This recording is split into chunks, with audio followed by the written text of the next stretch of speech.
Bueno, muy buenos días. Muchas gracias a todos los que se unen a la transmisión de esta mesa de análisis denominada Ucrania y Rusia. Como saben, en esta semana y en estos meses, Ucrania y Rusia han estado pues ensimismados en un conflicto, atraviesan un conflicto que también parte de ciertas variables que en este caso vamos a estar analizando con una serie de expertos, profesores de tiempo completo del Departamento de Ciencia Política y Relaciones Internacionales del Tecnológico de Monterrey, Campus Puebla. Inicio por presentarlos. Tenemos a la doctora Alexandra Gima, profesora de tiempo completo del departamento. Tenemos al doctor Claudio Coloma, también profesor de tiempo completo del Departamento de Ciencia Política y Relaciones Internacionales, Campus Puebla. Y por último, el maestro Barthelemy Michalon, quien también es profesor de tiempo completo del Departamento de Ciencia Política y Relaciones Internacionales. Sin más por el momento, le cedo la palabra a la doctora Alexandra, quien nos va a dar el pequeño contexto de qué es lo que está sucediendo en estos momentos en Ucrania y Rusia, en esta parte y todas las implicaciones geopolíticas para la arena internacional. Adelante, doctora.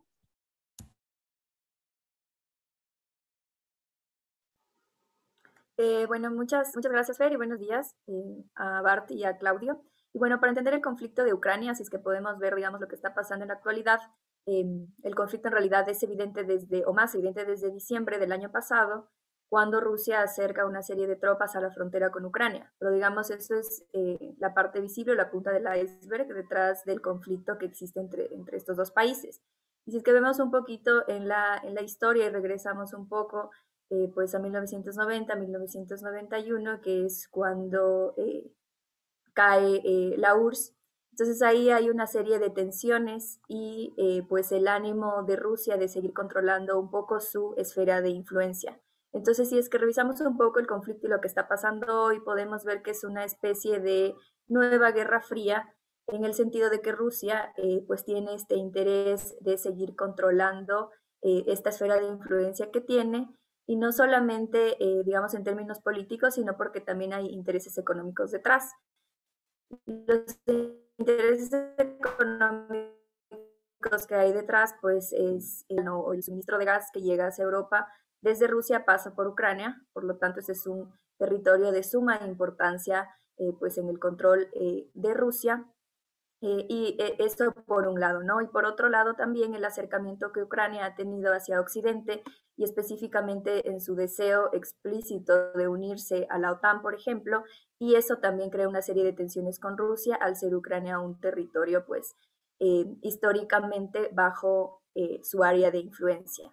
Entonces, un poco si retrocedemos en el tiempo y nos vamos un poco a 2013, 2014, que es precisamente cuando me parece que estas tensiones un poco se intensifican más y es precisamente por el acercamiento que Ucrania tiene con Occidente y específicamente con la OTAN y con la Unión Europea.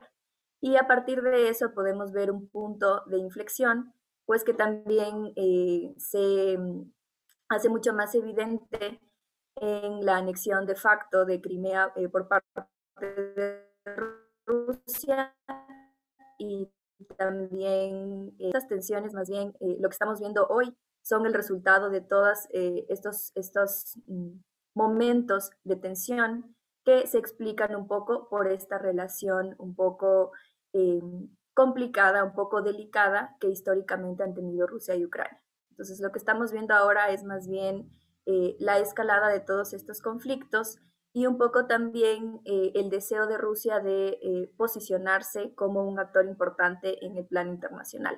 Entonces vamos a ver qué pasa también porque Rusia está revisando también otras posibilidades de, por ejemplo, con este gasoducto nuevo que va a llegar directamente a Alemania, un poco busca sopesar el conflicto pues que está ahorita atravesando con Ucrania.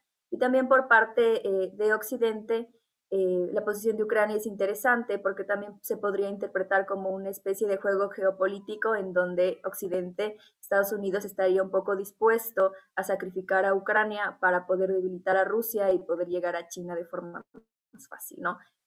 Pero bueno, eso ya es un poquito, eso como un preámbulo de la crisis que estamos viendo hoy en día. Muchísimas gracias, doctora Alexandra. Maestro Barte, ¿nos pudiera explicar un poco de cuáles son los roles específicos que tienen cada uno de los actores claves durante este conflicto, por favor? Sí, claro. Muchas gracias por la pregunta. Entonces, bueno, primero tendríamos que identificar cuáles son los actores que están en juego. Por supuesto, empezamos con Rusia y Ucrania. Estados Unidos no puede estar fuera de la imagen, por supuesto, al igual que la OTAN como organización intergubernamental. La Unión Europea, en cierta medida, varios países que forman parte de una o ambas de las dos organizaciones mencionadas. En primer lugar, podemos mencionar, o en primeros lugares podemos mencionar a Alemania, a Francia, al Reino Unido. Y también, aunque no aparezca tan claramente en la imagen, habría que considerar el rol de China, ¿no? Por supuesto, la ONU debería ser mencionada dentro de este listado, pero en este caso más como un foro en el que estos diferentes actores tienen la oportunidad de expresar, de debatir, de lanzar ataques verbales y contraataques de la misma índole hacia sus adversarios, ¿no? Entonces, bueno, esto para el listado de los actores. Luego, bueno, si queremos examinar a cada uno de ellos, esto nos puede tomar un poco de tiempo, así que realmente voy a tratar de ir a lo más importante, ¿no? Respecto a Rusia, hay que tener presente que desde su perspectiva, que también hay que tratar de entender, ha estado víctima, entre comillas, de un proceso de cercamiento de su propio territorio, ¿no? Esta es la forma en la que Rusia percibe la situación geopolítica desde el final de la Guerra Fría, ¿no? En particular con la ampliación de la OTAN en diferentes etapas sucesivas, que ha tenido como consecuencia que ahora en su vecindario inmediato se encuentran países miembros de la OTAN, ¿no? Y esto no deja de preocupar a Rusia porque lo percibe como una amenaza a su propia seguridad, ¿no? Entonces, lo que está en juego, y ahí esto me lleva finalmente a la presentación del segundo actor, que es Ucrania. Lo que está en juego es el desarrollo de estos vínculos entre Ucrania y Occidente en general y más particularmente la OTAN y la Unión Europea, ¿no? Entonces, esta tendencia al acercamiento que ya se había vislumbrado en el 2004 con la Revolución Naranja y en el 2013 con la firma, finalmente que no tuvo lugar, de un acuerdo de asociación con la Unión Europea, pues esta tendencia realmente preocupa Rusia hace poco tiempo. Esto significaría para Rusia que un país que antes formaba claramente de su esfera de influencia o incluso de su mismo territorio se estuviera uniendo al bloque adverso, ¿no? Entonces, Rusia está haciendo lo que puede, lo que está en su poder para evitar este desenlace. Y esto, de hecho, incluso nos recuerda algunas estrategias llevadas a cabo por Rusia respecto a Georgia, ¿no? En años previos. Bien, luego respecto a Estados Unidos, pues Estados Unidos obviamente no puede quedarse con brazos cruzados. De hecho, Ucrania es finalmente principalmente como un peón que Rusia y Estados Unidos están disputando. Y entonces, pues Estados Unidos con el nuevo presidente está tratando de evitar una escalada que podría pues desembocar en un conflicto armado, pero tratando de no mostrarse en una situación de debilidad, ¿no? Entonces, hay un equilibrio muy delicado. Respecto a los países europeos, de la Unión Europea en general, digamos, muchos de ellos dependen mucho del suministro de gas proveniente de Rusia y esto pues les pone en una situación bastante incómoda, en primer lugar Alemania, ¿no? Entonces, en caso de sanciones realmente disuasivas contra Rusia en el ámbito energético, pues esto implicaría también un costo o consecuencias adversas que tendrían que aguantar los países europeos, ¿no? Y bueno, ya llegó al final de mi recorrido de actores de esta galería, pues digamos, bastante rápida. China no aparece tan frecuentemente en los artículos de prensa sobre el tema, pero no tenemos que descartar este actor, ¿no? Y entonces China puede también aprovecharse de esta situación y tanto Rusia como Estados Unidos está tratando de tener a Beijing de su lado, ¿no? Pero pues por el momento uh, China se ha mantenido bastante discreta sobre el tema y sabe que será capaz de aprovechar esta situación. Muchísimas gracias, maestro Barté. Doctor Claudio, haciendo un análisis comparado, ¿qué tanto podemos hacer una similitud entre lo que fue la Guerra Fría y lo que está sucediendo en este momento con Rusia y Ucrania? Porque al final del día también este conflicto es parte o es consecuencia de un acercamiento expreso que tiene Ucrania con Occidente, no nada más con la Unión Europea, sino también con la OTAN y con Estados Unidos. En este mismo sentido, ¿qué tanta similitud podemos encontrar con las dinámicas que se practicaban en la Guerra Fría y este tipo de conflictos indirectos entre Rusia y Estados Unidos? Está muteado, doctor. Perdón, sí, gracias. Similitudes muy pocas. Es decir, debemos diferenciar entre este espíritu sensacionalista de la prensa internacional y que los periodistas en nuestros países latinoamericanos tienden a reproducir tan fácilmente para que hagamos sentido de este tipo de fenómenos políticos. Yo distinguiría eso de formas de entender la política exterior, de cómo ejercer la política exterior, que tienen su nacimiento, digamos, y su teorización en la Guerra Fría y que hoy día podemos ver plasmado. Hago principal referencia a esta especie de mindset en Estados Unidos, en la élite de Estados Unidos, que formula la política exterior, que se plantea con principios realistas.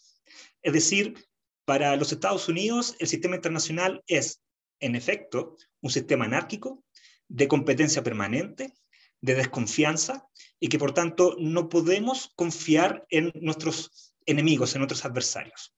Aquí elementos como la cultura, la historia, la ideología, la religión no importan. Lo que importa es la disputa por los factores materiales, los recursos naturales, que son escasos y que por tanto debemos luchar por ellos. En esa lógica, tesis como el balance de poder, el dilema de la seguridad, son conceptos que vemos en estos momentos aplicados en el mindset de quienes están formulando la política exterior de los Estados Unidos. Y en ese sentido tenemos que ver la cosa un poco más amplia. Para contradicción para muchos analistas, la política exterior de los Estados Unidos bajo la era Biden está siendo un poco más realista, más ofensiva que la misma política exterior de Trump. O sea, en estos meses Biden ha entrado en conflicto directo, político, diplomático, con China y ahora con Rusia. Entonces, si tuviéramos que pensar en una réplica, una lógica de la Guerra Fría, yo diría más bien que lo que se reproduce es estos elementos culturales, políticos que están en la mentalidad principalmente de quienes hacen la política exterior en los Estados Unidos. Lo que pasa entre Rusia y Ucrania, más directamente, no responde a una lógica de Guerra Fría, responde a una lógica de una relación histórica muy imbricada. La frontera ucraniano-rusa es una cuestión artificial que no representa bien la historia, y por tanto es muy natural que se produzcan conflictos en las fronteras, tanto en Donbass, en Crimea y en otras regiones que hoy día naturalmente generan ese tipo de fricciones.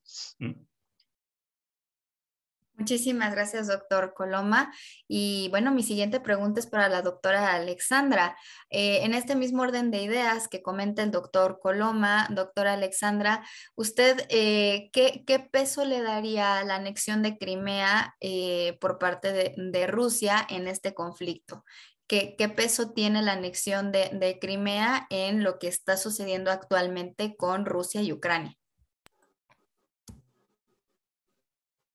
Ok, bueno, no solamente tenemos que pensar que es Crimea, sino también Sebastopol, que es un área muy importante, pues ahí están concentradas varios elementos militares de Rusia. Entonces, tomándolo desde ese punto, siempre es un área importante que Rusia, pues, le interesa controlar, ¿no? Incluso en términos económicos. Antes Rusia tenía que pagar cierto dinero a Ucrania para que le dejen usar el puerto de Sebastopol, ¿no? Entonces, en ese sentido, en términos económicos, es muy importante.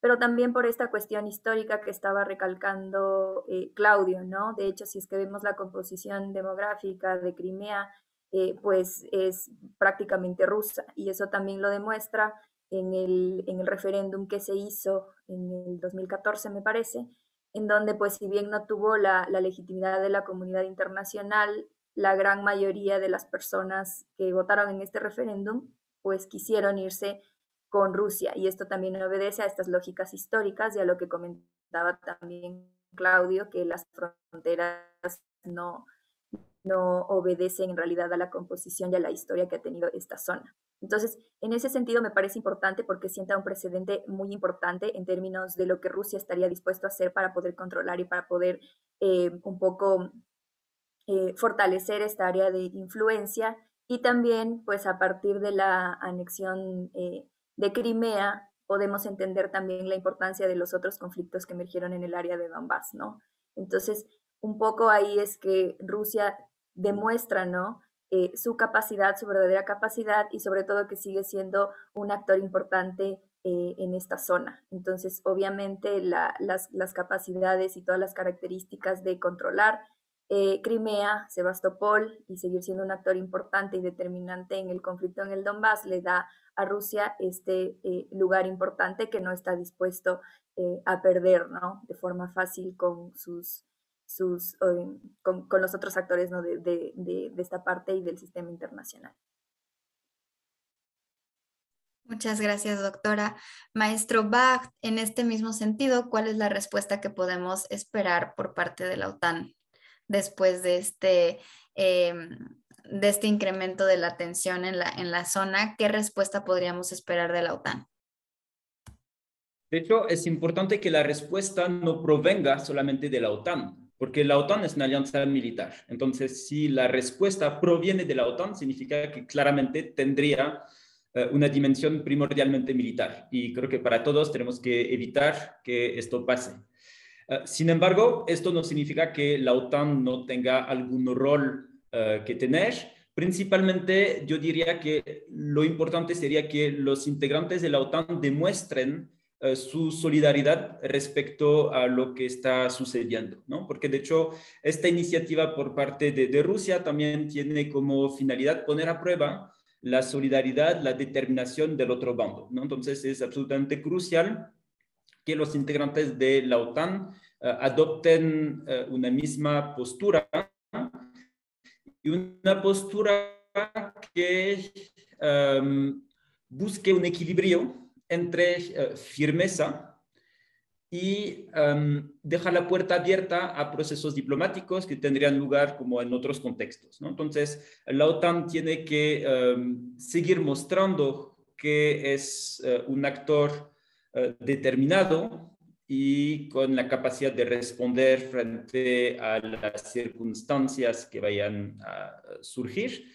pero que no está, digamos, echando aceite sobre el fuego, ¿no? Entonces, de hecho, bueno, esta postura de equilibrista, yo creo que muchos de los integrantes del bando occidental la tienen que adoptar, pero la OTAN en primer lugar, teniendo en cuenta que también la OTAN representa un elemento clave de esta controversia, ¿no? Porque, como lo había mencionado anteriormente, si Rusia se siente cercada o rodeada por aliados de Estados Unidos, es en buena parte como consecuencia de la ampliación de la OTAN, ¿no? Y de hecho, y yo diría la principal demanda que está formulando Rusia a Ucrania y más allá a la OTAN es, digamos, adquirir el compromiso de que la OTAN no se ampliaría más allá de lo que lo ha hecho. Incluso hay otra demanda por parte de Rusia que también tiene que ver con la OTAN, que consiste en retirar tropas de tal manera que ya no tuvieran presencia en ciertos países que ahora forman parte de la OTAN. De hecho, Rusia plantea como fecha de referencia el 97.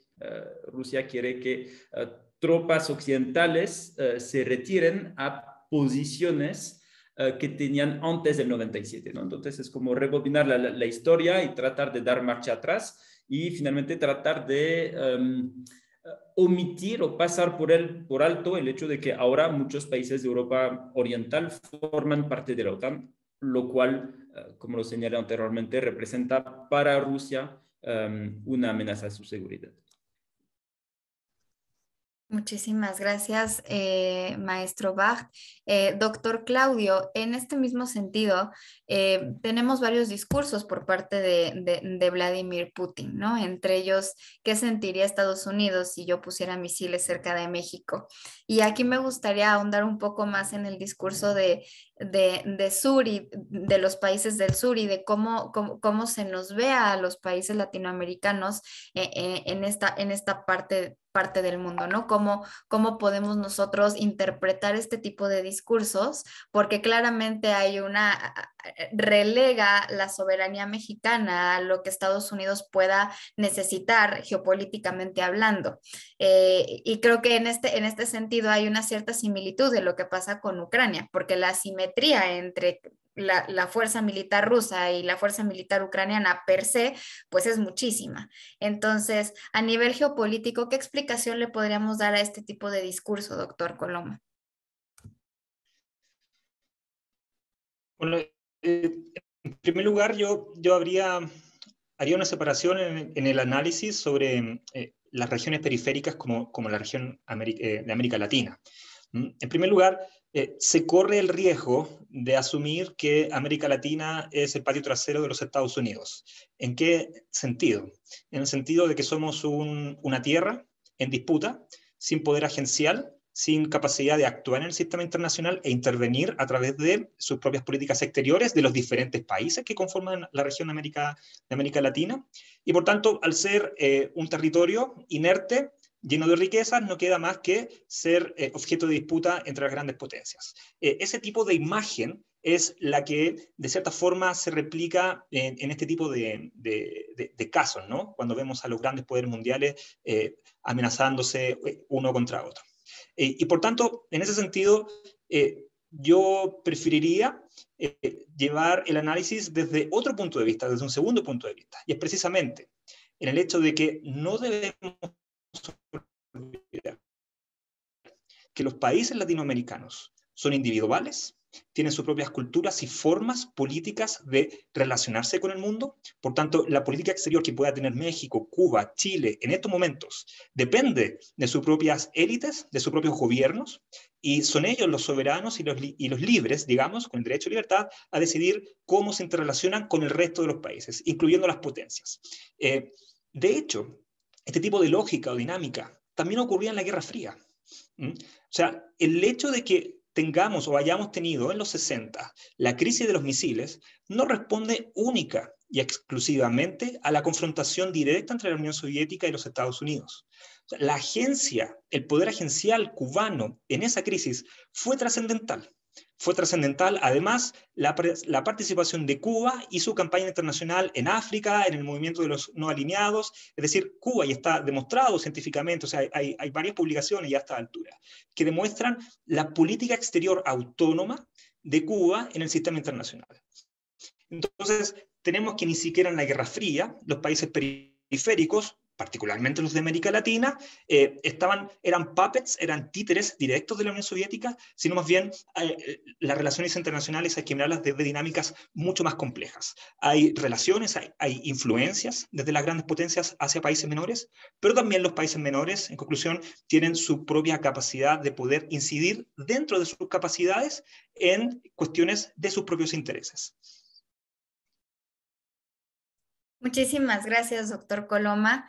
Y pues ya a manera de conclusión, doctora Alexandra, ¿usted qué espera que suceda en estos días? ¿Dejaría la parte armada de lado? ¿Se buscará una salida diplomática? ¿Qué pronóstico nos puede dar? Ok, bueno, en cuanto al pronóstico, la verdad es que creo que no tenemos los elementos suficientes todavía como para saber qué es lo que va a pasar. Sin embargo, en la conversación que hubo entre el lunes y martes, incluso se llevó esta conversación, la crisis de Ucrania en Rusia, en el Consejo de Seguridad. Lo que sí es pues simbólicamente bastante significativo para Ucrania, pero después vemos que eso no se traduce en acciones. De hecho, los últimos intercambios que ha habido, los actores nada más han reafirmado sus posiciones iniciales, entonces no vemos todavía ningún signo de que alguien va a ceder, se siguen manteniendo en lo mismo. Por su parte, Rusia manteniendo esta línea roja en donde lo que buscan es que Ucrania explícitamente pues se comprometa a no acercarse al bloque de Occidente. Entonces, de lo que estamos viendo, pues todavía no ha habido ese acercamiento. Obviamente, desde mi espíritu de internacionalista y de confiar también en las organizaciones, ¿no?, que velan por mantener la paz, pues sí apostaría porque haya muchos más esfuerzos diplomáticos para tratar de resolver esta crisis, pero creo que eso lo podremos ir viendo a medida que va evolucionando el conflicto y también a medida de que otros actores también se van involucrando en el mismo. Pero bueno, por el momento mi perspectiva es un poquito más cauta e incluso un tanto pesimista, tomando en cuenta lo que está pasando en los últimos días.